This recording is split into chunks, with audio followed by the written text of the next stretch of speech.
നമുക്ക് പത്തനംതിട്ടയിലേക്ക് പോകാം. പത്തനംതിട്ടയിൽ ദുരിതാശ്വാസ ക്യാമ്പുകളിൽ ദുരിതമാണ്. ഭക്ഷണം പോലും ലഭിക്കാതെ കുട്ടികളടക്കം ബുദ്ധിമുട്ടിലാണ്. ആറന്മുള ഗവൺമെന്റ് VHSSലാണ് 40ഓളം പേർ കഴിയുന്നത്. സുജിത് സുരേന്ദ്രൻ നമുക്കൊപ്പം ഉണ്ട്. സുജിത്തെ, മതിയായ സൗകര്യങ്ങളില്ലേ ക്യാമ്പിൽ?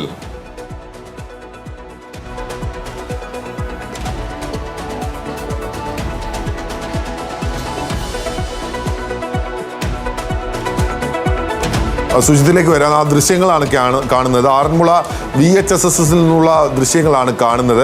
മതിയായ സൗകര്യങ്ങളില്ല എന്നുള്ളതാണ് പറയുന്നത്. അബിൻ വർക്കി MLA അവിടെ എത്തിയിട്ടുണ്ട്. സുജിത്തെ പറയാം, MLAയോട് ചോദിക്കാം, അവിടെ മതിയായ സൗകര്യങ്ങളില്ലേ? അബിൻ്റെ മണ്ഡലം അല്ലേ? സുജിത്തിനോട് നമുക്ക് ഒന്നുകൂടെ ചോദിക്കാം. ഇപ്പം അബിൻ അവിടെ എത്തി സംസാരിക്കുന്നതാണ് കാണുന്നത്. ആറന്മുളയാണ് വലിയ ദുരന്തം അല്ലെങ്കിൽ ദുരിതം നേരിട്ടിട്ടുള്ള സ്ഥലങ്ങളിൽ ഒന്ന്. അവിടെ ക്യാമ്പിൽ മതിയായ സൗകര്യങ്ങളില്ല എന്നുള്ള പരാതി അവിടുത്തെ പല ആളുകളും ശുചിത്വമായി പങ്കുവച്ചു എന്നുള്ളതാണ് പറയപ്പെടുന്നത്. ഒപ്പം തന്നെ ഭക്ഷണം ലഭിക്കുന്നില്ല എന്നുള്ള പരാതി വളരെ പ്രധാനപ്പെട്ട ഒരു പ്രശ്നമായി തന്നെ കാണേണ്ടതാണ്. ഭക്ഷണം ലഭിക്കുന്നില്ലെങ്കിൽ സർക്കാർ അടിയന്തരമായി ഏർപ്പെടുത്തേണ്ടതാണ്. സുജിത്തെ, പറയൂ, എന്താണ് അവിടുത്തെ പ്രശ്നം? ബിനിൽ, ക്യാമ്പിൽ രാവിലെ ഭക്ഷണം ലഭിച്ചിട്ടില്ല, അതുപോലെ കുടിവെള്ളം എത്തിയിട്ടില്ല, കിണറ്റിലെ വെള്ളം കുടിച്ച് കിടക്കേണ്ട അവസ്ഥ എന്നൊക്കെയുള്ള പരാതികളും പരിദേവനങ്ങളുമാണ് ക്യാമ്പിലെത്തിയവർക്ക് പറയാനുണ്ടായിരുന്നത്. പത്തനംതിട്ട ജില്ലയിൽ ആകെ 45 ക്യാമ്പുകളാണ് തുറന്നിട്ടുള്ളത്. അതിൽ നിരവധി ക്യാമ്പുകൾ ആറന്മുളയിൽ പ്രവർത്തിക്കുന്നുണ്ട്. ആറന്മുളയിലുള്ള ക്യാമ്പിലുള്ള ആളുകളാണ് ഇവിടെ ഉള്ളത്. അവരോട് തന്നെ നമുക്ക് ചോദിക്കാം, എന്താണ് രാവിലെ ക്യാമ്പിലെ ഒരു അവസ്ഥ എങ്ങനെയാണ്? ഇങ്ങനെ പോകുന്ന ഭക്ഷണമൊക്കെ കിട്ടിയോ? വെള്ളം കുറവാണ്, വെള്ളം ഇല്ല. കുടിക്കാൻ കിട്ടിയോ? ഭക്ഷണം കിട്ടിയോ? ഭക്ഷണം കിട്ടിയോ? ഇല്ല ഇല്ല. അല്ല, ചായ എന്തെങ്കിലും കിട്ടിയോ? ഇല്ല.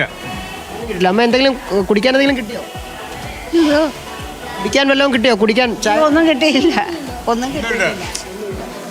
ഭക്ഷണമൊന്നും കിട്ടിയില്ല. ഒരു വകയില്ല. എപ്പോൾ വന്നതാ?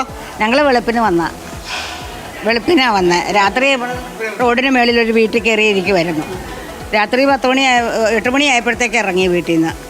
പിന്നെ റോഡിൽ ഒരു വീട്ടിൽ കയറി അവിടെ ഇരുന്നു. രാത്രി വെളുപ്പിച്ച് പിന്നെ ഇവിടെ വെളുപ്പിനെ വന്നു.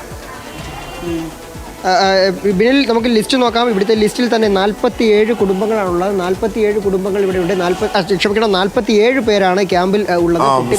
അബിനോട് ചോദിച്ചു നോക്കൂ, അബിൻ വർക്കി MLAയോട് ചോദിച്ചു നോക്കൂ, ഈ പ്രശ്നമൊക്കെ പരിഹരിക്കണ്ടേ? കുഞ്ഞിനെയൊക്കെ കാണാൻ സാധിക്കും. അതാണ്ട് അബിൻ വർക്കി MLA ഇവിടെ ഉണ്ട്. MLAയോട് തന്നെ നമുക്ക് ചോദിക്കാം. MLA ഇവിടെ രാവിലെ ക്യാമ്പ് സന്ദർശിക്കാൻ എത്തിയതാണ്. ഇന്നലെ രാത്രിയിലൊക്കെ തന്നെ MLA ഇവിടെ ഉണ്ടായിരുന്നു. നമുക്ക് MLAയോട് തന്നെ ആളുകൾ അവരുടെ ബുദ്ധിമുട്ടുകൾ MLAയോട് പങ്കുവയ്ക്കുകയാണ്. ബുദ്ധിമുട്ടുകൾ പറഞ്ഞ് കരയുന്ന കാഴ്ചയാണ് നമുക്ക് കാണാൻ സാധിക്കുന്നത്, ദൃശ്യങ്ങൾ കാണാൻ സാധിക്കുന്നുണ്ട്. അവരെ ആശ്വസിപ്പിക്കുകയാണ് MLA. നമുക്ക് അദ്ദേഹത്തോട് തന്നെ ചോദിക്കാം, എന്താണ് പറയുന്നതെന്ന് കേൾക്കാം. സുജിത്ത്,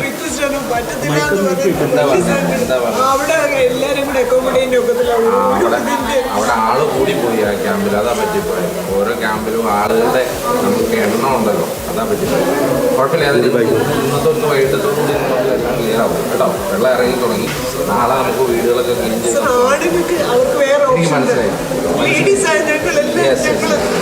അതുകൊണ്ടാണ് ഞങ്ങൾ വഴക്കുണ്ടാക്കുമല്ലോ, ഞങ്ങളുടെ സങ്കടം പറയുമോ. അതെന്താ വെച്ചാൽ ആ ക്യാമ്പിലെ ആളുകളുടെ എണ്ണം കൂടിപ്പോയി. അതുകൊണ്ടാണ് മറ്റൊരു ക്യാമ്പിൽ എന്തായാലും ഇന്നത്തോടുകൂടി എല്ലാം ആവും കേട്ടോ. നാളെ നമുക്ക് കയറിയിട്ടില്ലെങ്കിൽ ഇവർക്ക് ഭക്ഷണം കിട്ടിയിട്ടുണ്ടെന്നാണ്. രാവിലത്തെ ഭക്ഷണം ഇപ്പോൾ വരുന്നേ ഉള്ളൂ. നല്ല രാത്രി ഭക്ഷണം കൊടുത്തിരുന്നു.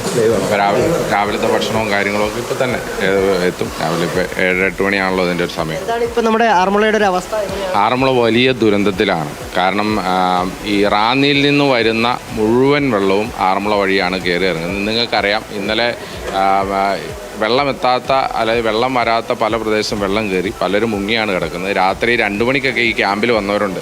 എന്ന് പറഞ്ഞാൽ രാത്രി വലിയ വെള്ളം വന്നപ്പോഴാണ് കയറിയത്. അപ്പോൾ വലിയ ദുരന്തത്തിലാണ് ആറന്മുളയുള്ളത്. അപ്പോൾ അതിനെ രക്ഷിക്കാനും പിന്തുണയ്ക്കാനുമുള്ള എല്ലാ പ്രവർത്തനങ്ങളൊക്കെ സർക്കാരിൻ്റെ ഭാഗത്തുനിന്ന് ഉണ്ടാകണം എന്നുള്ളതാണ് ഞങ്ങളുടെ വെള്ളം റാന്നിയിൽ ഇറങ്ങി തുടങ്ങുമ്പോഴാണ് ആറന്മുള ഏറ്റവും പ്രശ്നം. കാരണം ആ വരുന്ന വെള്ളം മുഴുവൻ ആറന്മുളയിലൂടെയാണ് പോകുന്നത്. അതുകൊണ്ട് കൂടുതൽ സ്ഥലങ്ങളിലേക്ക് വെള്ളം വ്യാപിക്കും.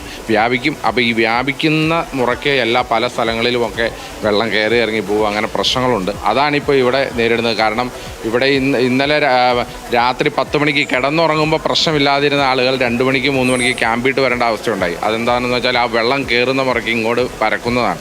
അതിൻ്റെ ബുദ്ധിമുട്ടാണുള്ളത്. രാത്രി മഴ കുറവായിരുന്നു. അത് വലിയ സമാധാനമാണ്. നമ്മൾ പ്രതീക്ഷ പോലെ തന്നെ മഴ കുറവായിരുന്നു.